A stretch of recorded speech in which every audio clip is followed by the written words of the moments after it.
1 minute left, and in that, I'm going to take 30 seconds to introduce Andreas Eenfeldt. Nobody here does not know him.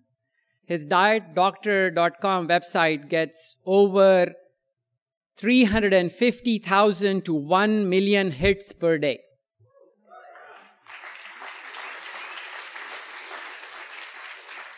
I don't think there is a speaker in here who has not used his slides and has not benefited from his work. And I don't want to take time away from him and tell you who he is, because he's going to come here and do it himself. Thank you.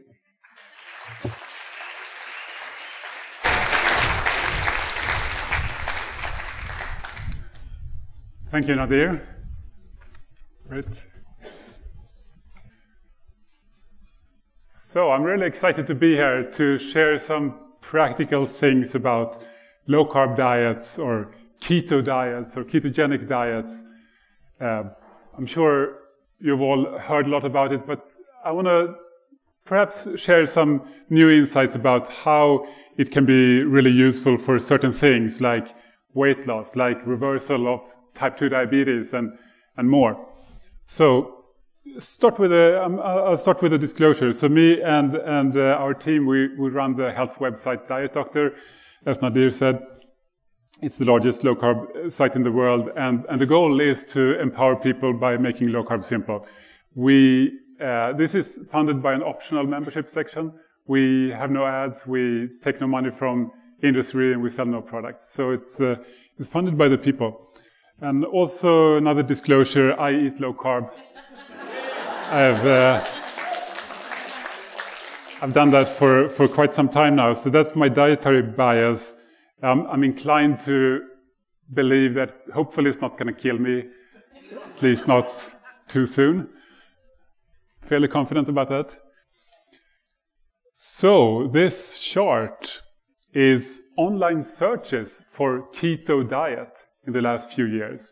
It's probably the most popular sort of dietary treatment for health or weight loss online at the moment. So I'm sure you've all seen news about it. And the idea is, I mean, it's a strict low-carb diet, meaning you're supposed to avoid carbohydrates to get that sort of effect that you could get from a keto diet. Meaning you will eat things like this, perhaps, like natural fats, meat, fish, vegetables, eggs, and so on, while avoiding large amounts of carbohydrates, like these kind of foods, bread, beer, potatoes, pasta, and so on. And I think the common sort of perception in some people, probably not so many people here, but outside of here, is that, well, then you're eating loads of bacon, and then you're having coffee with butter in it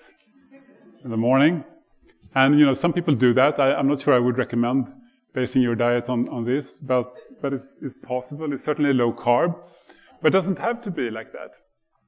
So this is also a ketogenic low carb diet, potentially a Caesar salad. Let's get rid of the croutons. This is a keto diet, potentially. It's not pasta, though. You'll have to replace it with something else. I think in this case it's cream cheese and eggs. And or you could maybe slice up some aubergine, put it in there, really good. This is keto. This is keto also. Plenty of eggs in there, I can promise you that. Here's a classic breakfast, bacon and eggs, if you do want bacon. So in a way, it's almost completely the opposite of conventional dietary advice, because you're supposed to not eat meat. You're supposed to eat your whole grains, eat your fruit 5 times a day, and so on. And this is like, no, not like that. It's very different. So maybe that's a good thing, though, because looking back, you could tell this story in many ways, but we start in 1984. 1984 is the year that George Orwell wrote about in his novel about Big Brother. In the same year, the American government started with, you know, a renewed sense of certainty, telling people how to think about food. So you're supposed to fear eggs. You're supposed to fear meat or fat or cholesterol, because cholesterol is supposed to, give you a heart attack, right? And that's what I believed back then, and that's what a lot of people believed. But there really wasn't any good scientific evidence to prove that this was a good idea. It's just a belief. And the thing that people might have kind of predicted, perhaps, if they had been very smart, is that there could be a hidden danger in this. Because when you tell people to fear all these kinds of natural foods, people will likely get hungrier. And they will have to eat something else, which is carbohydrates. Because most of the energy in our foods comes from fat or carbohydrates. So more carbohydrates. And I think a lot of people thought, okay, they will eat kale and broccoli. It's going to be great. But you know that's not the kind of carbohydrates you easily find wherever you go. So instead, you might find low-fat products full of sugar, full of processed carbohydrates. That's what's easy to get. So this is obesity statistics from the US. I think a lot of people have seen this. I have actually updated these slides with the absolutely newest data from last year. So this is back in 1985, after this campaign was launched, after people started getting afraid of fat, eating more sugar and carbs instead. Obesity levels were close to 10%. Let's move ahead a few years to 91. And you see a new color, dark blue, which is over 15% obesity. That's quite a jump from 10 to 15% in a few years. 97, a new color, yellow, over 20% obesity. 03, orange color, over 25% obesity. 2009, the brown color, over 30%. 2015, yes, another color, the dark color here, over 35% obesity. So, has it stopped? Or is it still going on? Here's 2017, worse than ever. Just keeps getting worse. So, in just one generation, 3 times more obesity. It's pretty crazy. So, a lot of people in America have this issue now. A lot of kids have this issue.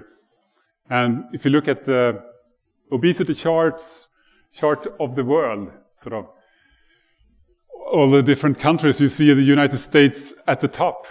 So America has been made great, at least in size. The heavyweight champion of the world, showing the way for the rest of us. Sweden is where I'm from, is down close to the bottom with only 12% obesity, which means that 88% of Swedes still look like this. Not entirely sure if it's a good thing, but...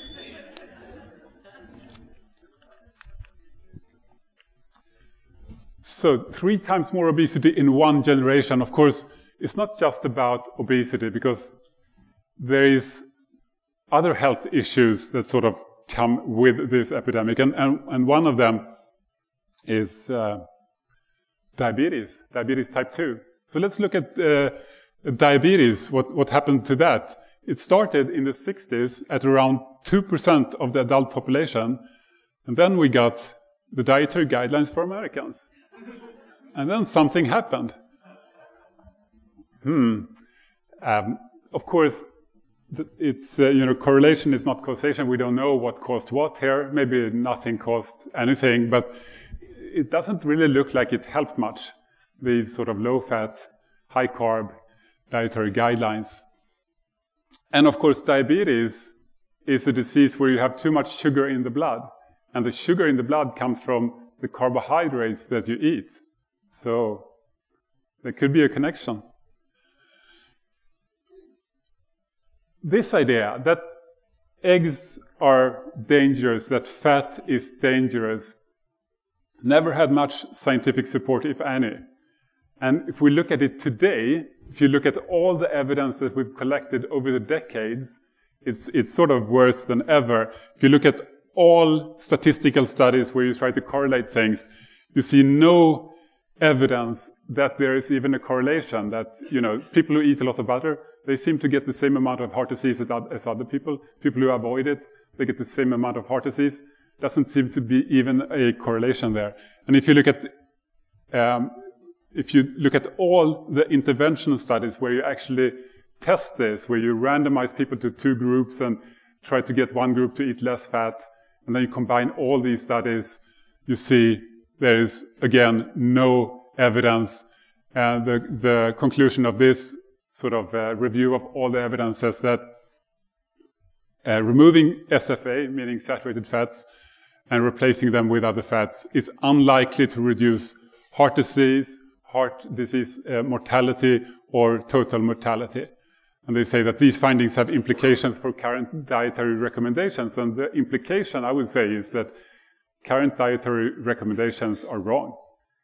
It's time to change them. So, and that's not just what I'm saying. Of course, a lot of people are saying the same thing now. Even Time Magazine put up this cover a couple of years ago saying, eat butter. Scientists labeled fat the enemy. Why they were wrong. All right, so change of topic. What does keto mean? Keto in keto diet. Well, it means ketogenic, or something that creates ketones. And ketones are these little energy molecules that you would find in the blood of people who eat a very strict low-carb diet. And they have these fancy names, and they're basically energy, just like sugar is energy, or fat can be energy. And the point is that if you stop eating sugar or carbohydrates, the body will switch and eat more and sort of burn more fat, like you could get from these kind of foods. And the body can burn the fat, but the brain cannot burn fat directly. So fat is converted in the liver into these little energy molecules called ketones that fuel the brain. So the entire body becomes fueled mostly by fat. And the brain is a really hungry organ. So if you want to lose weight, if you want to burn fat, it's a great thing. You could actually, just relax and let your brain burn lots of fat for you without even having to work especially hard doing it, of course. I'm not saying that exercise is bad. It's a good thing, but it's nice to have a bonus, sort of. And this is sort of extra credit if you learn how these can transform into each other and so on. Not necessary. Anyway, so a keto diet, you hear it in the media all the time, and a lot of people are sharing these stories about how they improved their health. This man, Lance, he got rid of his epilepsy, or at least he has it completely under control on a keto diet, also lost weight. Here's another woman who did great, she felt, on keto. But it's not really about just stories, because there are a lot of high-quality studies done on this. So that the best scientific evidence that we can produce at the moment is called the randomized controlled trial, where you, by chance, divide people into 2 groups, and you let one group learn how to do a low-carb or ketogenic diet, and another group does something else. And then you compare how they do. And there's been dozens of these studies, and the Public Health Collaboration in the UK, they did a review of all these studies to see how many times did the low-carb group actually lose more weight? And how many times, when you compare it to a low-fat group, did they lose more weight? And here's the results. For low-carb, there were 31 studies showing statistically significant more weight loss. On low-fat, there were no studies showing more weight loss. So that's interesting. That seems like a pretty clear winner. And yet, when you look in the media, earlier this year, you could hear that low-carb diets are actually no better than a traditional focus on fat. That's strange. What about those 31 studies? Well, the thing is that there are also a number of studies where you couldn't find a clear winner. So what happened was we got another study where there was no clear winner. But you can think of it like a football game or whatever. You have one team winning 30 times, and then there is a draw 30 times, and the other team wins never ever. Which team would you bet on? But it's interesting, in the media it's like, okay, low carb wins, we can say that low carb wins, and then when it's a draw, it's low carb does not win. And then it feels like it's 50-50. But it's not really. Of course, if you're scientifically schooled, you know that this is not a sports game, so you're supposed to do it in a different way. You're supposed to combine everything in a systematic meta-analysis, and that's been done many, many times, and it basically always showed the same thing. Participants, like in this one from a couple of years ago, participants on low-carb diets experienced a greater reduction in body weight. If you combine all these studies together, you also get some improvement in triglycerides, HDL, but the LDL, the so-called bad cholesterol, goes up by about 6 milligrams per deciliter on average. We'll get back to that. It's kind of interesting. So this guy, Peter, he sort of reversed his type 2 diabetes, lost a lot of weight. But maybe his LDL went up by 6 milligrams per deciliter. So should he go back and do what he did before? Or Judy here, she also got off all her diabetes drugs. But maybe her LDL got up by 6 milligrams per deciliter. Or Peter here, Kenneth, another Peter, who also reversed his type 2 diabetes. Pretty impressive. But there is always this sort of thing, could it be dangerous to do this? Would they be better off where they were? And also, the question is this sustainable? Can this last? Because often you hear in the media, sure, low-carb diet works fine for a short time, but in the long term, the weight comes back. So does it? How long can this last? Eric Westman is going to speak tomorrow morning, I think. He did this study about 10 years ago comparing a very low-carb diet to a low glycemic index diet for type 2 diabetes. And after 6 months, the low-carb diet group did a lot better in different ways. So it seems it can work for 6 months.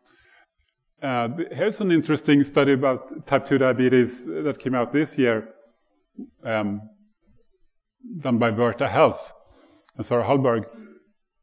A lot better results after 12 months on blood glucose. Also, quite an impressive weight loss curve that you can see here, minus something like 13% of the body weight after a year. It seems to work after a year. Here's a study that is almost 4 years long on type 2 diabetes, where the participants are doing much better after 4 years. So that's pretty good. But there is also this tendency that people often regain weight after a while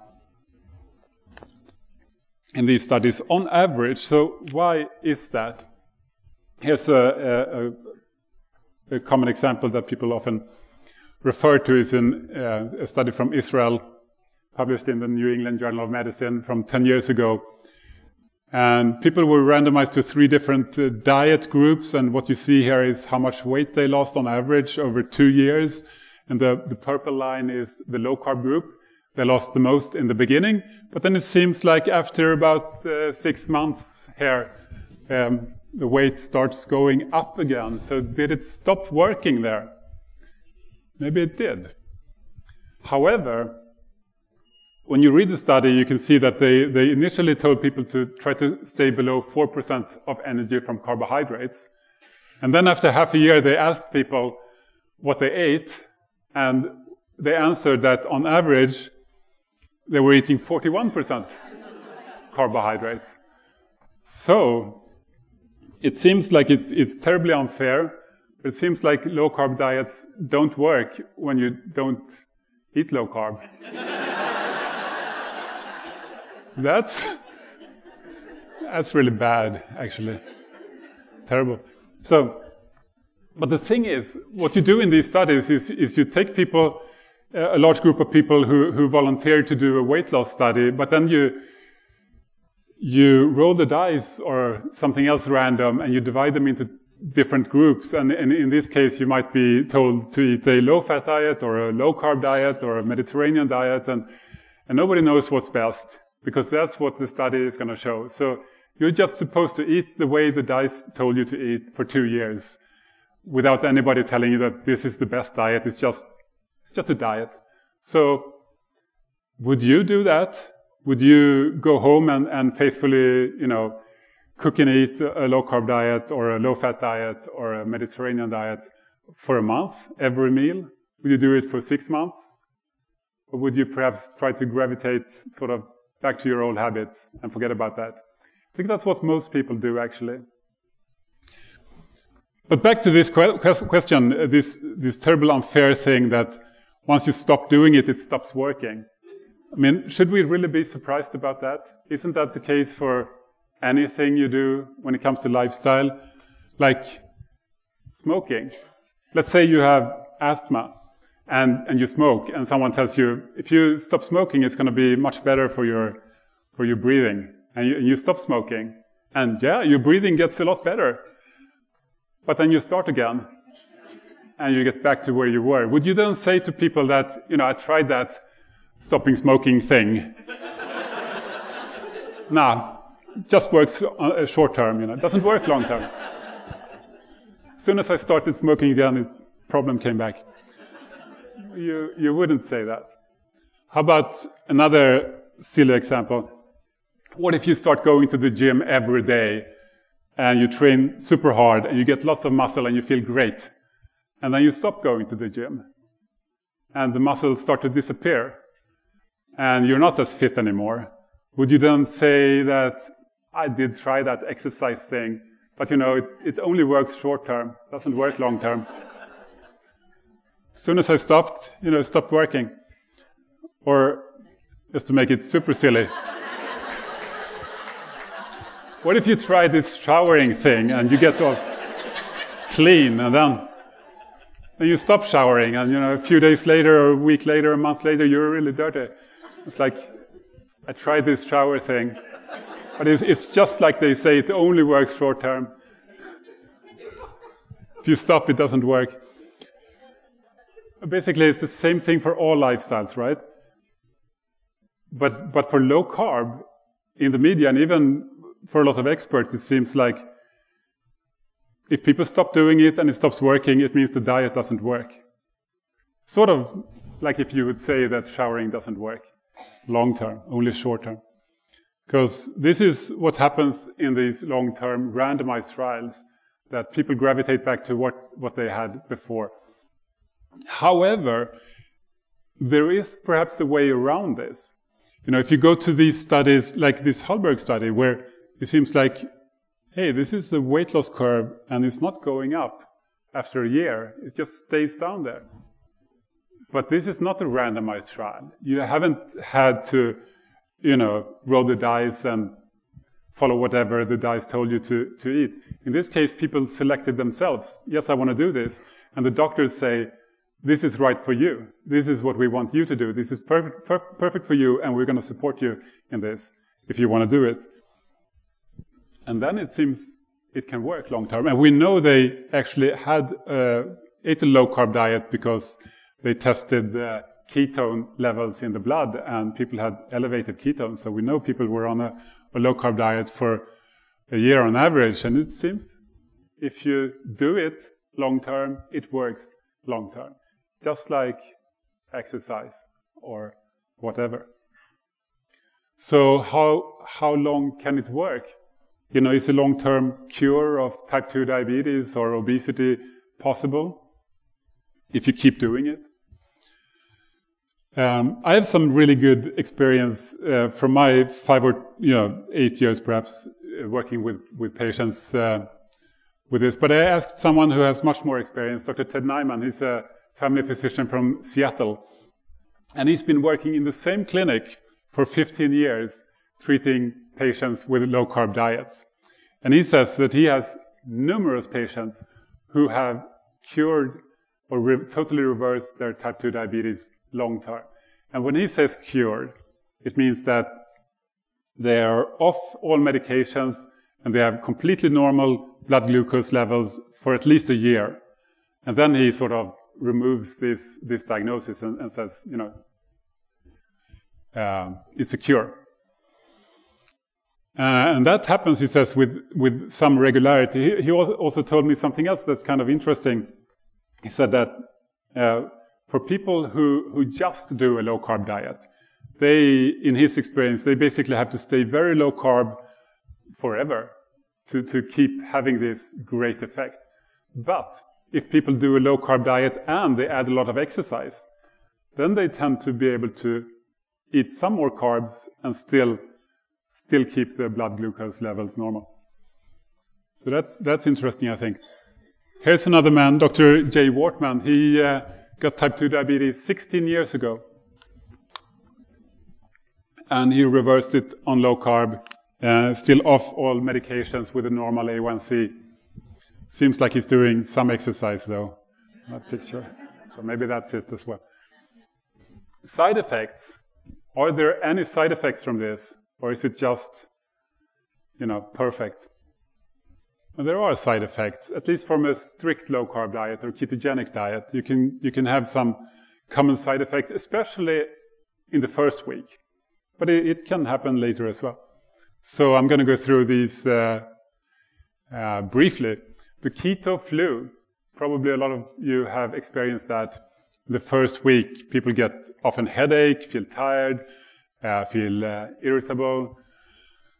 And often the cure can be to get enough water and salt, because you tend to lose extra fluid and salt in the first week. And this actually can happen after many months and even years as well. Maybe not so much, but if you have a cup of bouillon, for example, extra salt, it usually takes care of this, or most of it. Leg cramps is something that a lot of people can experience, at least in the beginning, also due to a loss of minerals, and again, water, salt, possibly magnesium, usually can take care of it. Constipation can happen, also often due to dehydration, maybe because some people eat less fiber on a low-carb diet. Again, water, salt, fiber, milk of magnesia, if necessary. Most people don't get it, but a few people definitely do. And another thing that can happen is bad breath, or at least, you know, ketones in the breath. So that's acetone that can be smelled. It's sort of a fruity smell that can remind people of nail polish remover. So this is something that is most common in the beginning, and it's often temporary, goes away. Breath freshener can be helpful. Some people can have it long term, and then the best idea if you want to get rid of it is to eat a bit more carbs, and then it goes away. Of course, the effect of a low-carb diet also gets a little bit less, so you'll have to sort of balance it, if that's the case. But for most people, it's not an issue after maybe first week. Heart palpitations, some people get that, especially in the beginning. Can also be due to dehydration, maybe some stress hormones in the beginning. Usually temporary, water and salt can help. Reduced physical performance, definitely the first couple of weeks, but it can go on for a bit longer. It's usually temporary as the muscles adapt to burning fat for energy instead of sugar. Again, very important to get enough water and salt. And if needed, some targeted carbs before competitions, for example, can be useful. So those are the common side effects, usually initial side effects on low carb. But there are some more that some people might be concerned about, like cholesterol. How about those 6 milligrams? It's usually not an issue, because it's usually no elevation or a very minor elevation. But yeah, and the typical thing is actually an improvement where the good cholesterol goes up, which is a really good thing, and triglycerides goes down. So that's just good from a statistical perspective. But a few percent, maybe 5% of people, maybe less, maybe what's called hyper-responders and get a very high level of this LDL. And that is actually something that is currently unknown, whether that is something to be concerned about or not, because it hasn't been studied in this particular circumstance.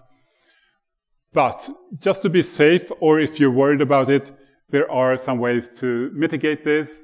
Maybe not drink bulletproof coffee, this butter in coffee kind of thing. That can be enough to take care of it.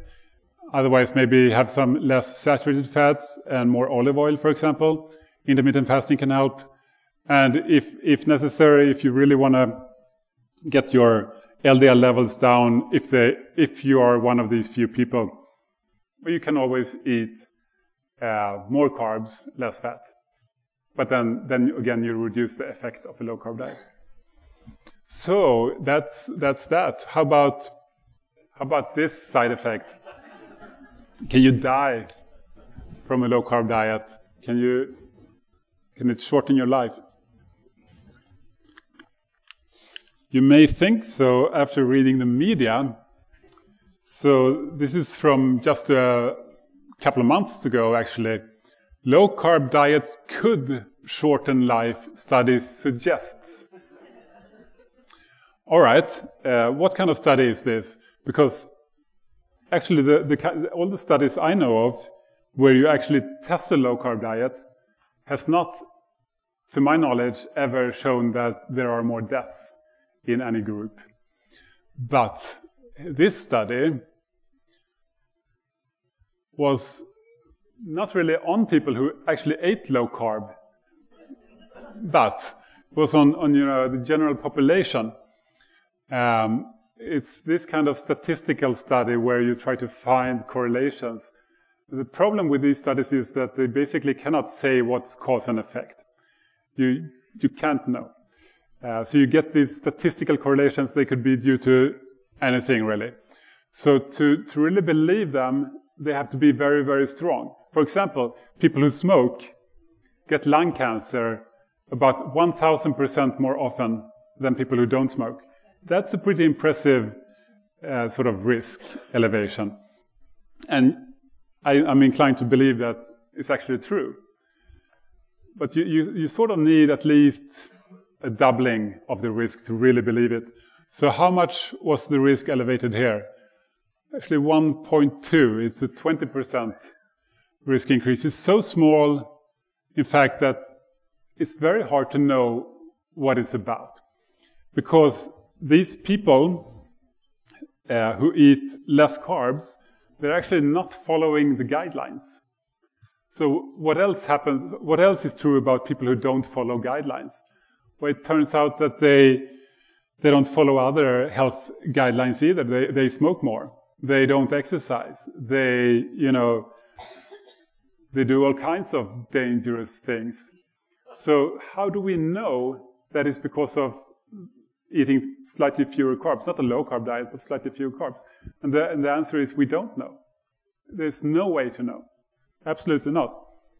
And in fact, this is the reason why there is so much confusion today with these newspaper headlines saying one thing one day and the complete opposite may seem like the next day.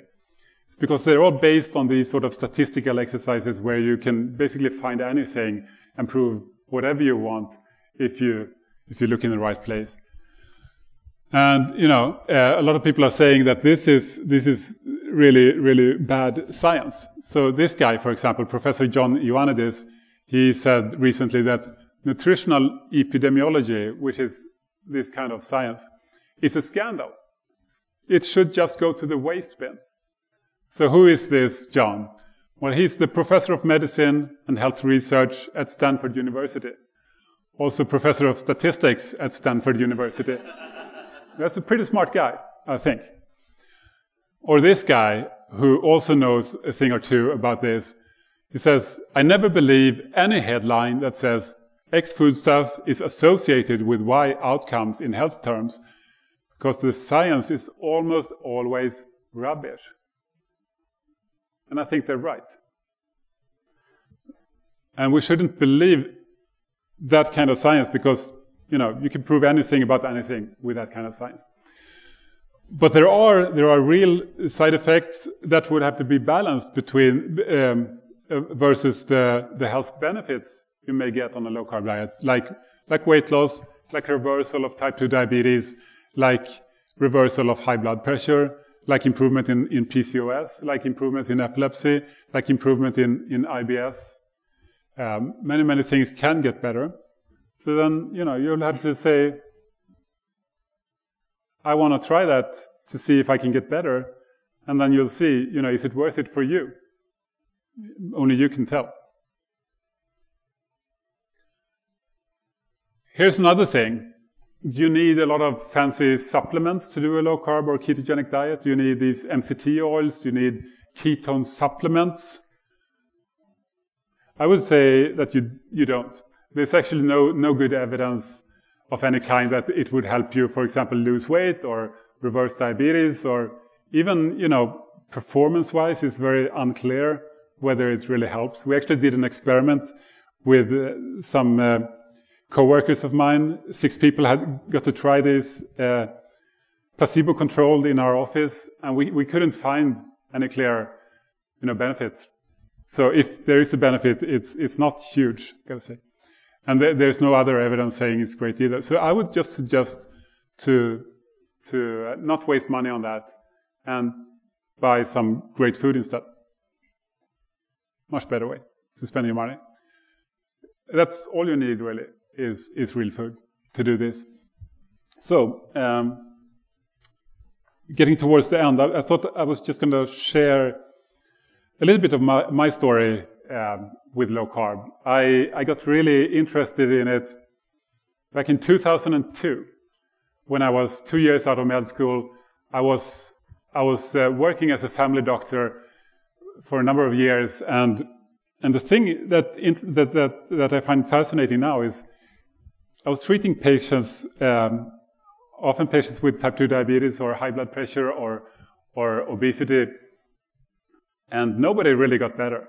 So what happened is usually you get a new patient and they're a little bit sicker than last year, and you give them a little bit more drugs and you say bye-bye, and then a year later they come back and you repeat the same thing.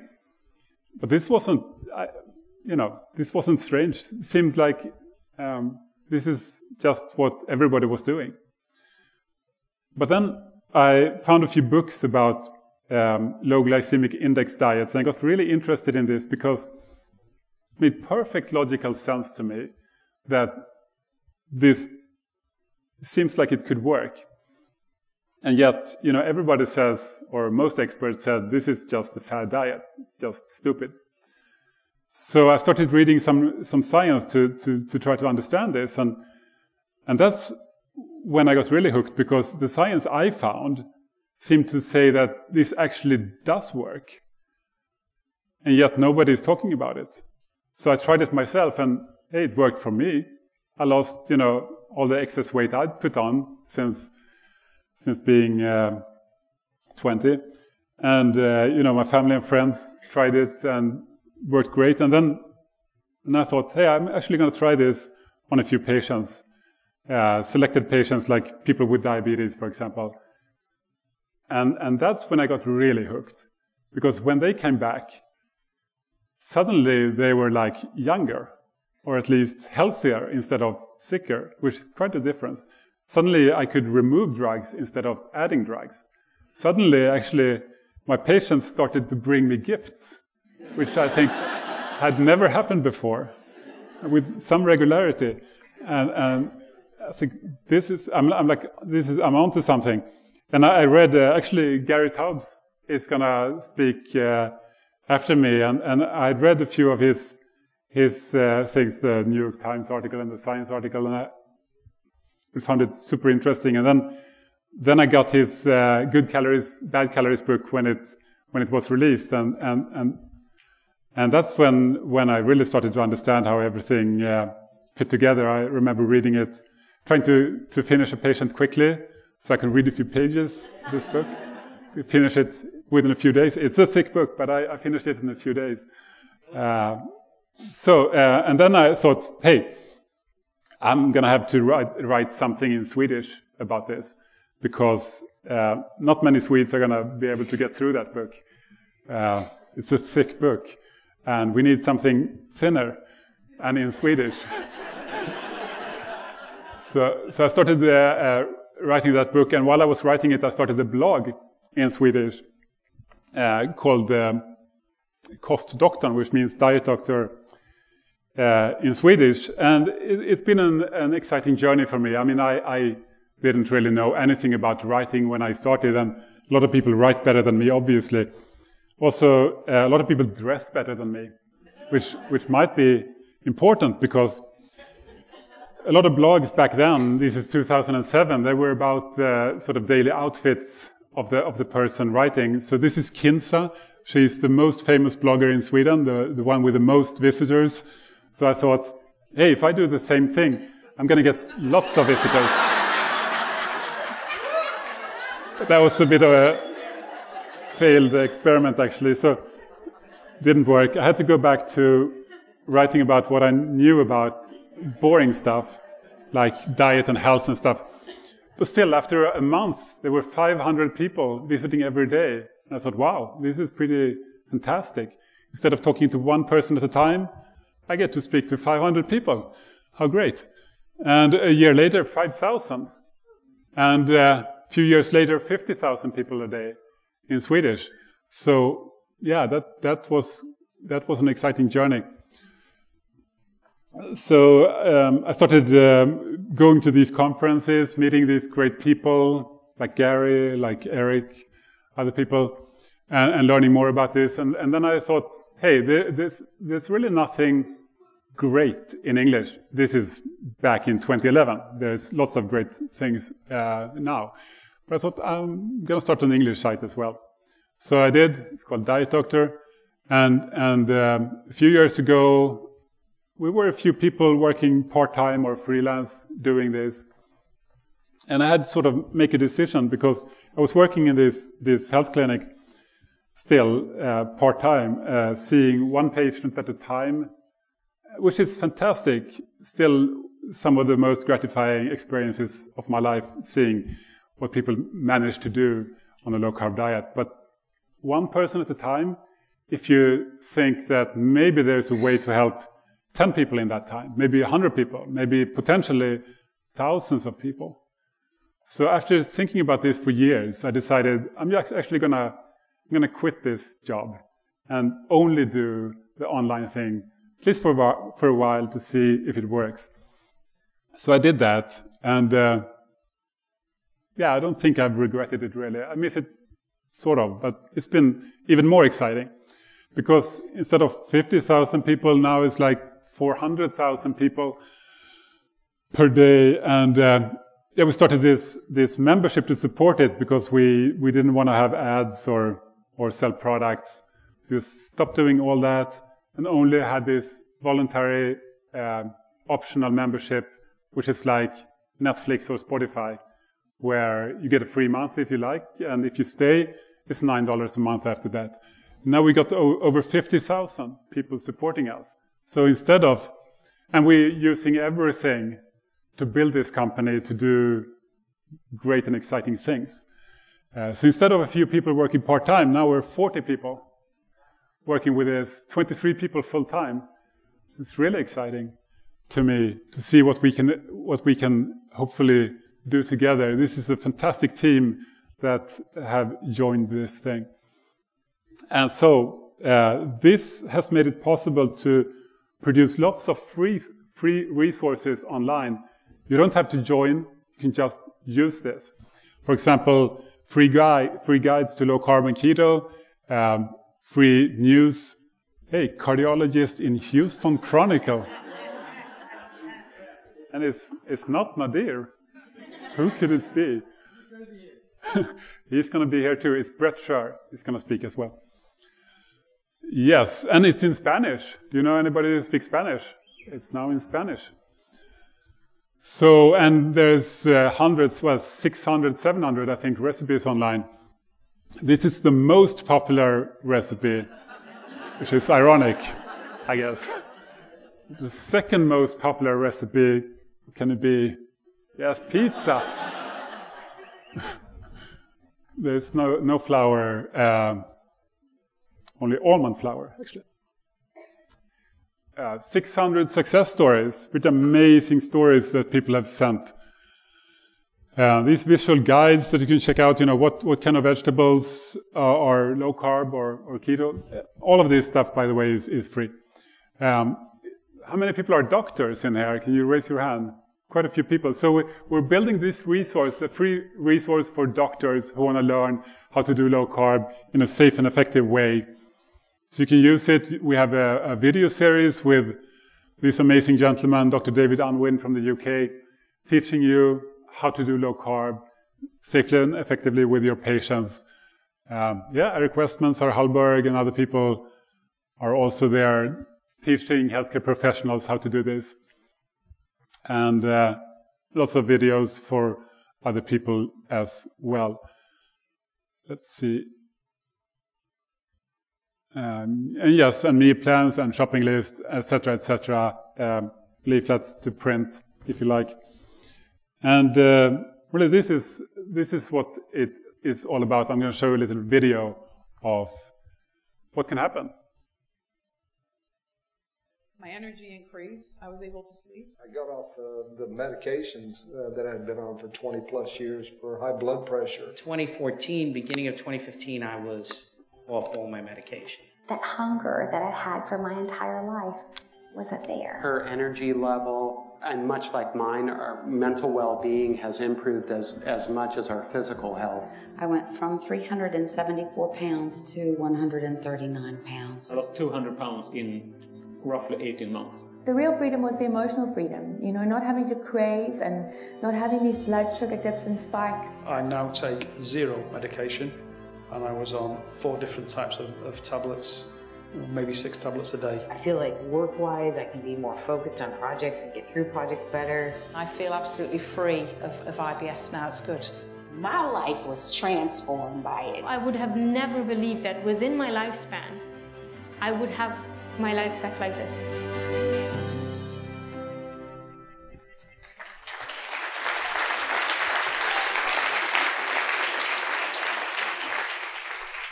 It's pretty amazing. I just want to mention that Stephen Bennett, who's in the theater, was in that video.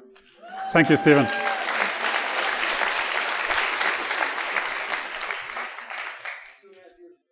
Two and a half years ago. Still looking fantastic. So, just going to say before I end, though, that a low-carb or a keto diet is not for everybody. Not everybody needs it, clearly not, and not everybody wants to do a low-carb or ketogenic diet. It can be hard to do, but it can also be really powerful in certain situations, like for weight loss, like for type 2 diabetes reversal, like for high blood pressure and certain other conditions. So, if you're interested in this, if you want to learn more, if you want to start a low-carb diet, or if you want to make it simpler to keep doing it, I hope that we can make it simpler for you. Thank you.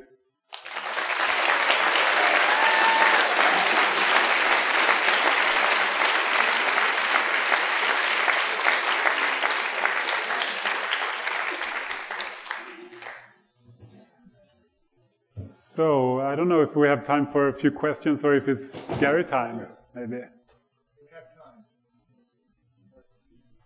We have 10 minutes for questions.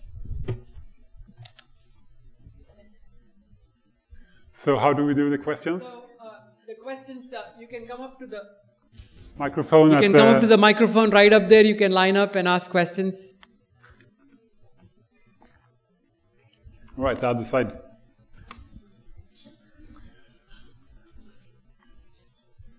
While they're circling back up here, Bill Aminet has made sure that we have keto pizza with the same recipe from dietdoctor.com. It's fantastic. Famous Fathead Pizza, it's by Tom Norton. Yes, a lot of people know that.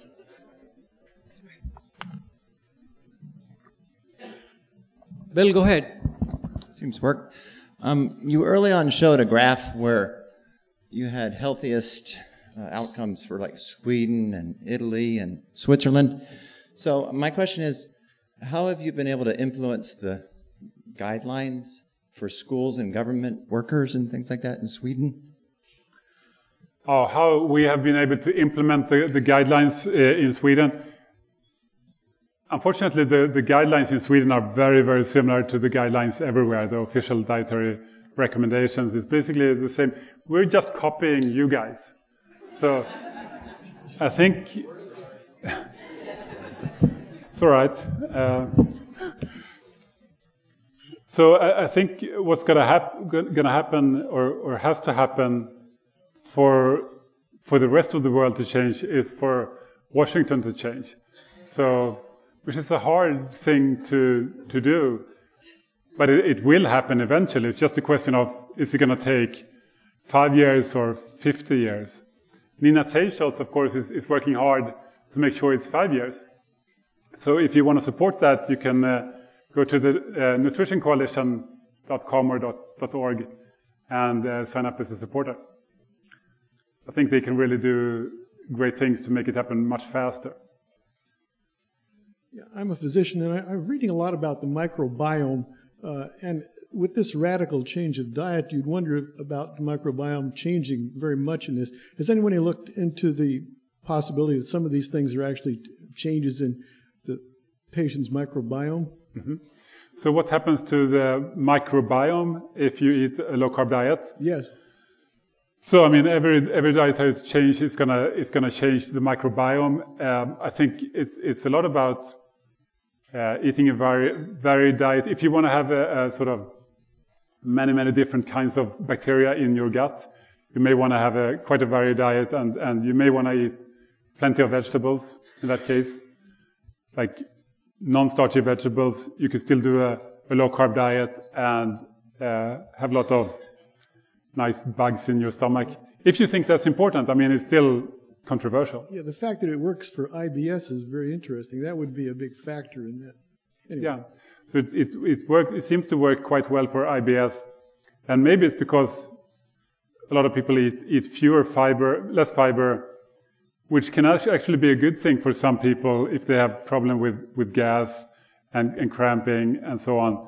If you eat less fiber, some people get better. It can be worth trying. Even if it's the opposite again of common advice. Yes? I'm a pediatrician, and I do see this obesity just going crazy. We do screen everything, but then again, are there any studies in pediatric population that I can apply the same thing for them?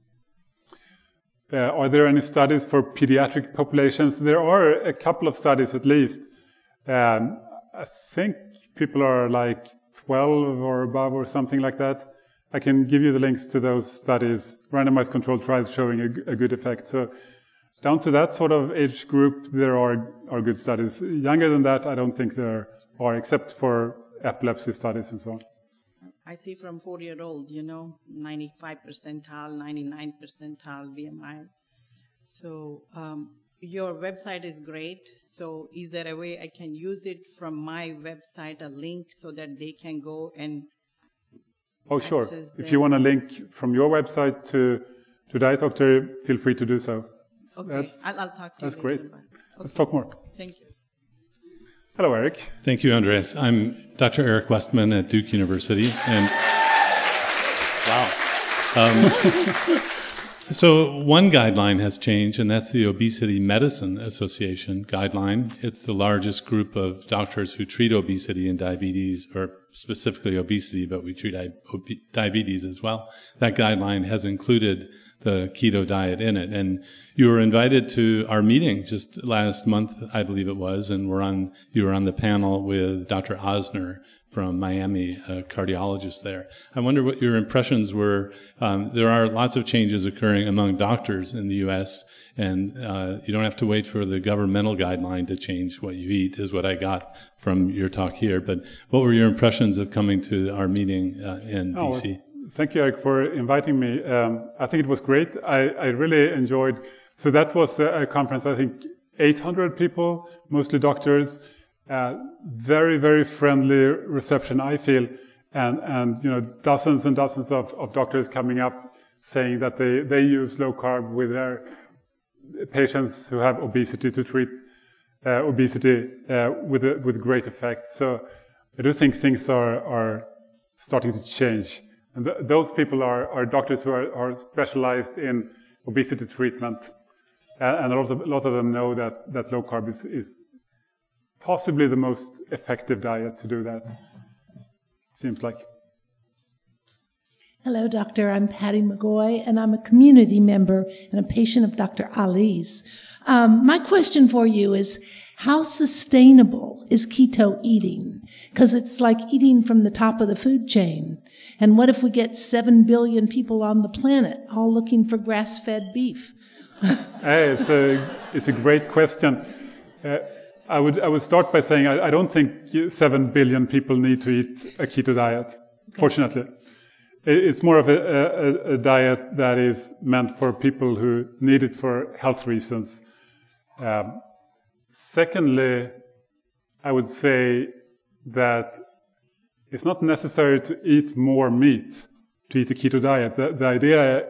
The important thing is to switch from eating a lot of carbohydrates to eating more energy from fat. So the protein or the meat can stay the same or even go down. Some people eat a vegetarian keto diet, and that's possible. Thirdly, I would say it's really a lot about how we produce meat, how we raise our animals and treat them. If 7 billion people cannot eat grass-fed meat, but they don't need to either. It doesn't have to be for 7 billion people. It just has to be for the people who benefit from it the most. So, yeah, all those things. Keto is for the people who need it, not for everybody. Most people can keep eating carbs and do fairly fine as long as they avoid the worst carbs and processed food. I think it can work. Mm-hmm. And then really working hard at like regenerative agriculture, spreading that to more places. Actually, animals that graze on grass and walk around, they tend to result in actually reduced global warming effect because carbon gets bound into thicker and thicker soils because of what cows do when they walk around. So the soil sort of builds up. Sounds good. I think you're going to hear all about it. Just one last question, please. Yes. One last. Hi, Andreas. I'm Gigi from Norway. So I have a question. Why is there so much focus on low carb for treating type 2 diabetes and not type 1 when it clearly helps for type 1 also? My son has type 1 and we have reduced our carbohydrates in the whole family, very much inspired by you and Dietdoktoren. And it really has helped us to get an easier life with diabetes. Yes, so why the big focus on type 2 and not type 1 when it can help stabilize blood sugar levels and reduce other issues in type 1? I think you're right. I think it's going to be huge in type 1 diabetes as well. One of the reasons, I guess, is just that there are so many more people with type 2 diabetes, like 10 times more people. Doesn't mean that a person with type 1 diabetes is any less important, but 10 people is perhaps more important than one person to start with. Also, I think people with type 1 diabetes doesn't necessarily have to stay on a keto diet. Some do great, and some want to, but some can control their blood glucose levels with a moderate amount of carbs as well. So I think it should definitely be an option, and people should learn about it and know about it. Because they don't have to take so much insulin. Yes, you can take less insulin. So I think it's a great option for a lot of people if people want to do it. And at least they should have that as an option. Thank you. Thank you. All right. Thank you, Andreas.